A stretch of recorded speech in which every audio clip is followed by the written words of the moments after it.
Some scholars tell us that it is about April, a year before Jesus was to be crucified, and they have gone through the grain fields. They have plucked the grains on the Sabbath. The Pharisees see them, and now they feel as if they have an opportunity by which to accuse Jesus. They have created their own construct of what it means to be righteous before God. They thought that obeying every single rule is what would make them righteous, but they ran into the right one on the right day, and all of their pushiness, they thought they were going to push their interpretation on Jesus, not knowing that he was the Son of God, not knowing that he is the great lawgiver, not knowing that in the beginning was the Word, and the Word was with God, and the Word was God, and the Word became flesh and dwelt among us. They found the right one on the right day. And they said, "Look, your disciples are doing what is not lawful to do on the Sabbath." And Jesus says to them, "Have you not read what David did when he and his companions were hungry?" Notice, brothers and sisters, that once again, as Jesus is being met with opposition, Jesus responds with the Word of God. Can I tell you one way to really deal with pushy people is to know the Word of God for yourself?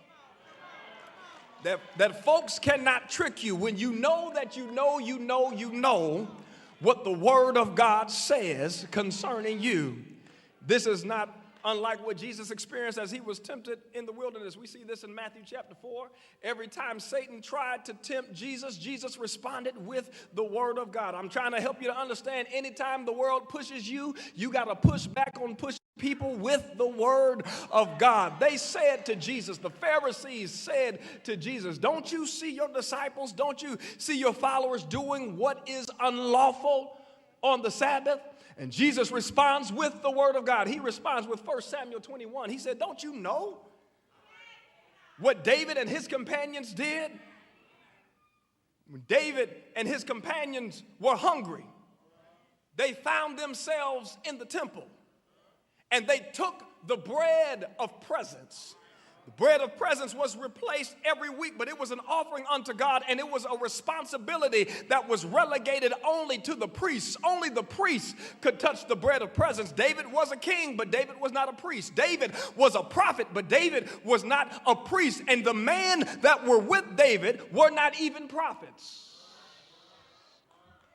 What Jesus is setting up for us is an argument to show that what David and his companions did was much worse than the crime they were being accused of.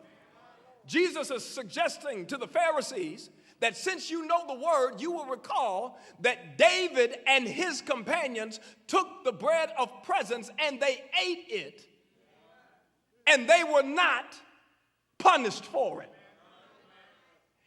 And that only happened one time. That was so egregious. Nobody would ever even think of dreaming of touching the bread of presence. But the Sabbath,